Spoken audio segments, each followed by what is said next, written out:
to Trishs Methodist Church. This is Pastor Michael coming to you right here from your church that is not closed. It is not inhibited in any way. Your church that is mobilized and out there in the world doing ministry. Because we haven't been meeting face to face and have been meeting virtually for so long, I thought for this Monday News Roundup, I would spend some time introducing you to our new youth minister. This is Trish Hamm Johnsen, and she's a Hoosier, just like the rest of us, which means she's probably good people. But I'll let you guys make a decision about who she is. And by the way, we have not planned this. We've not written out a script. We're just going to talk and hope for the best. So with that in mind, hi Trish. Hello. So tell us where you're from. I am from Lowell, Indiana, which is 30 minutes south of here. Yeah, I was going to say, it's up here. Not too far, no. And you've lived all over the state pretty much. I have lived all over the northern half of the state. Okay. Yeah. And you said that because of your husband's job for a while, you moved like 13 times? We're on our 14th address right now. And you've got your forever home. I'm in my forever home, yes. And who lives at that forever home with you? In my forever home with me is my husband, Chris. We celebrated our 25th anniversary this year.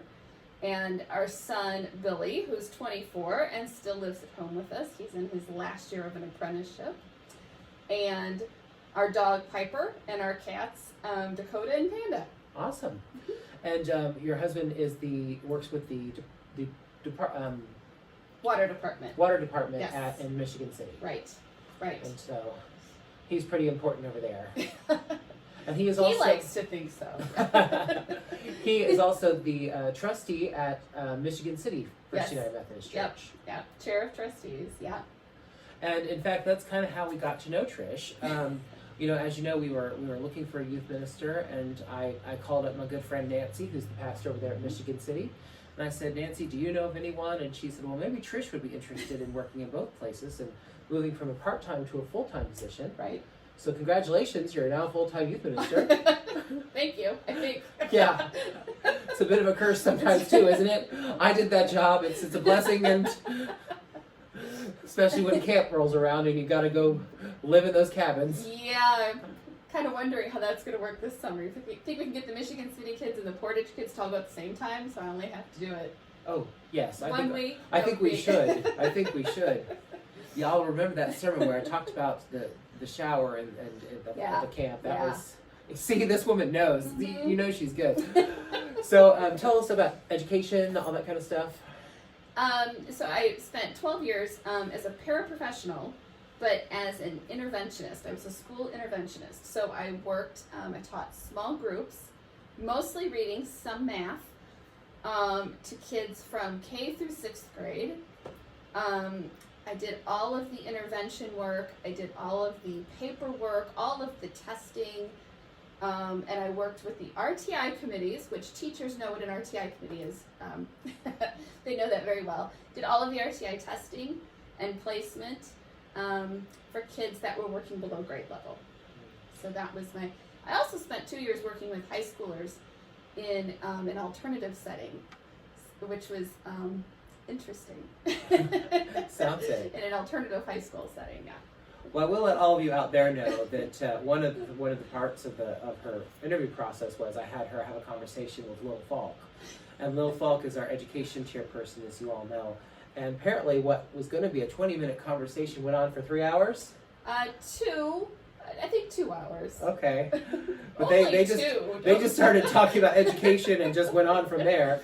And so the education committee did approve of our hiring her. We were pretty impressed with her to begin with. Well, how did you get started in youth ministry? I worked, I've been in children's ministry really since I was 14. I grew up in a little tiny church where I started teaching Sunday school when I was 14. And then I was the youth president when I was probably 17 or 18. So I've kind of been doing this my whole life. And then when we lived in Lafayette for 2 years, I was on staff as the youth director for Lafayette Trinity. And then when we moved to Michigan City, I decided not to go back to work in the schools. And Nancy knew that. She also knew that I had a background in children's and youth education, Christian education. And she asked if I would be willing to come in and help her write the job description for a children's and youth director for Michigan City First United Methodist. With the understanding that I had no intention of taking that job, I was just helping to write the job description, and by the end of the day, I had taken the job. So that'll be 3 years in April that I've been on staff in Michigan City. So I actually remember when you were hired, and I remember Pastor Nancy, we were having a conversation, and in fact, she was showing me around the church, and she said, "That's my new youth and children's ministry, and she's magnificent." So Pastor Nancy describes you as magnificent. Magnificent, wow. Yes. So, can you living up to that? I will do my best to live up to magnificent. I don't know. And the funny thing is, she's actually been noticed. You actually work with the Indiana Conference as well. I do. I work with the Fresh Expressions and Messy Church team for the Indiana Conference, and we're working to plant new congregations throughout the Indiana Conference, and that was through. My name came up through the work I'm doing in Messy Church in Michigan City. So. And tell folks a little bit about Messy Church. We established Messy Church in Michigan City in February. Messy Church is an all-age, it's establishing a congregation outside of the regular Sunday congregation for all ages to worship together. And it's kind of, we describe it as the best vacation Bible school that you remember, but it's for all ages, and everybody comes together, worships together. We enjoy a meal together, in non-COVID times. We enjoy a meal together, we do crafts and activities together, and there's a time of celebration and worship together. And it's primarily for people that wouldn't come through our doors for a traditional Sunday morning worship. So. There are like fun activities to do, and then a worship experience and all those kinds of things, all involved, all where people are. Exactly. It's a come as you are. Everyone's loved and accepted, and we've reached out to our community there in Michigan City as best we can in times of COVID. So. And it has been hard to become the new youth minister in the times of COVID, and meeting the youth and trying to get a hold of them all and contact them all. And so I'm not going to ask you to describe our youth, but you have known the kids at Michigan City longer. Yeah. So brag on your kids from Michigan City. Oh my gosh, I can brag on my Michigan City kids. My Michigan City group is almost all teenage boys, which is kind of, I raised a son, and I always had a house full of boys because of that. So that was my comfort zone. Joe Stewart is our youth mentor, so he comes in on every youth lesson and youth meeting and guides them. They are a fantastic group of boys because they're fun, and they're, like we just recorded our Christmas pageant on Zoom. Oh, Zoom, all ye faithful, and the teenage boys played like the lead angels, and they had to be reminded that we can't be pushing and shoving and wrestling and throwing each other through the virtual cloud background that was heaven on our Zoom meeting. So they're typical teenage boys, but they're also the smartest, the most profound thinkers I think I've ever met. I've learned more from them than. Well, you've met a couple of our profound thinkers too, yes, haven't I you? have. So as these two youth groups meet together, thinkers, yes, they're going to have a lot in common. Yes. So tonight you've got another youth group. We have youth group tonight, 6 o'clock on Zoom. That's exciting. Yep. And I'm not going to give anything away, but you said that you're going to do a virtual escape room this evening. No, that's the 28th. That's the 28th. Yes. Okay. That's a special youth group. That'll be our first combined experience with the Michigan City First and the Portage First kids. Wow. Virtual escape room, yeah. So what do you think of Lois Finney's going to want to know this. Tell us about your dogs. Well, I only have one dog. Right. My dog is all of my animals are rescues.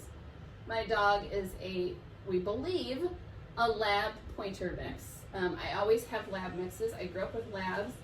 I had a lab border collie mix, Molly, that lived to be almost 18. And when we had to have her put down almost 2 years ago, I wasn't sure I could do another dog. And we lasted almost a year, and then we met Piper. And so she's lived with us for almost a year now. She's 3, and we love her very much. And she loves the cats, which is, and the cats love her, which is, we have our own little zoo. Awesome. Well, just so you know, for those among you who are concerned, she has had her interview with Barley as well. And when we come in the building and Trish is here, he runs all the way around the building straight here and then proceeds to ignore her. Kind of. Well, after a good sniff. Yeah. I think Barley must not know cat smell, and Yeah. he always has to give my feet a good sniff, and then he's done with me. But she's also been approved by the canine church dog at oh my God, Michigan City.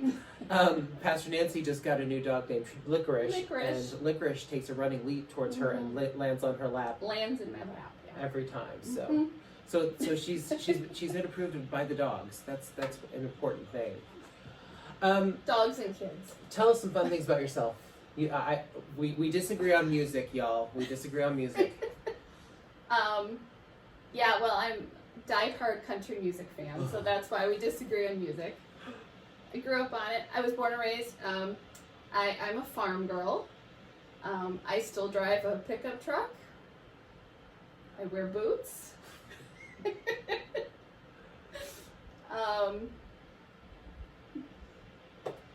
I don't know what else. I mean, I used to be a football mom. Football was kind of ran our household. But my son is.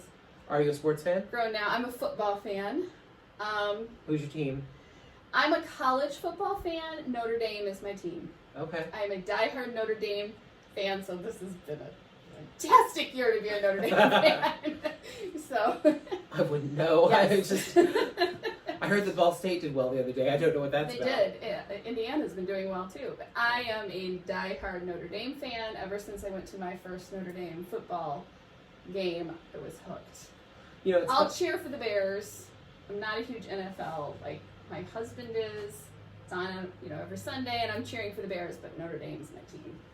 You know, it's funny because where I've lived in the state, mostly agrarian. So a lot of Purdue fans. Yeah. Was in Bloomington for a bit during homecoming weekend, so felt what that's about. But I don't know what the team is up here in Northern Indiana, other than Notre Dame. Notre Dame's, probably a favorite. Right. I lived in West Lafayette for 9 years, so right outside of Purdue campus, and I flew a Notre Dame flag on my house. That was stolen on multiple occasions. That is some commitment. It is. That is some commitment. Well, on to something more serious. How did you come to know our Lord? Like I said, I was born and raised in the church. I'm what you might call a cradle Christian. But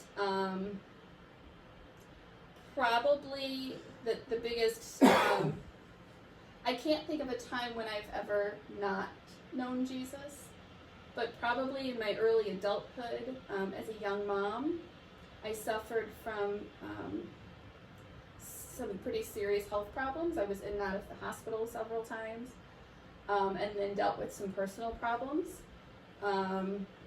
infertility issues, things like that.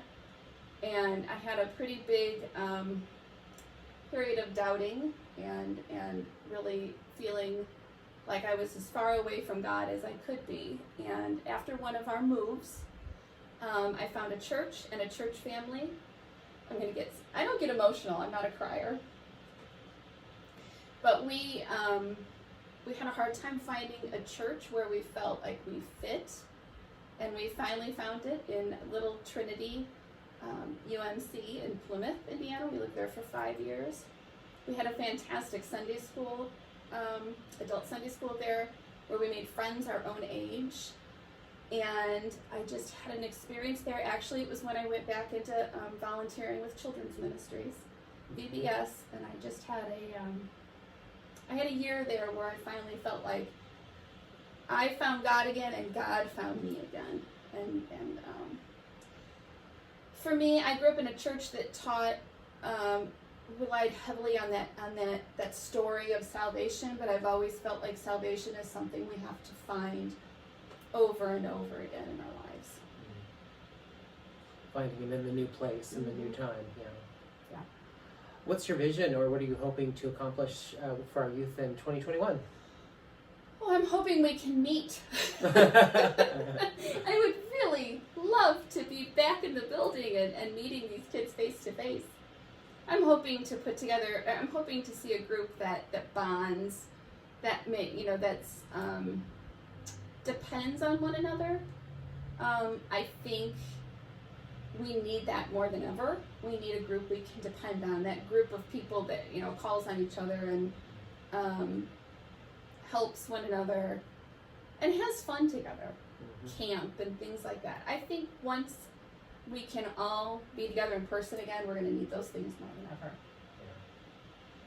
I agree. I think, and when you're doing youth ministry, it's such an important thing, that they connect as a community. And then the communion with God it lives in the midst of that. Absolutely. And if you can get it going both directions, then it's cruciform. But you almost and that goes back to my experience where I found God again. It was that community. Mm-hmm. It was having that community again and having people that loved me and cared for me, and we prayed together and we shared together, and it was through that community that I came back to God, and I think that we have to have that community for youth to be able to grow and learn where they belong in the big story. Well, thank you for meeting with me today, Trish, and we're going to be posting this in about 20 minutes, actually. But next week, I'm going to try and coordinate with Janice Grafakis and meet with her, and that will be a reacquainting for some of you. Some of you probably knew her when she was here years ago, before she and her husband moved away, and now she's single and back here with us to share ministry, and she's just been doing marvelous work with our music, and so we're happy to have her as an accompanist. And someday, Trish, we will all meet face to face again, and then we will pray over you and anoint you as our new youth minister. But that has not happened yet. It's 2020. So it's 2020. But just know that we are all praying for you and rooting for you, and praying especially that you'll get to meet face to face with these youth at some point. It'd be so nice. It will. In the meantime, God bless all of you, and I hope you have a wonderful week.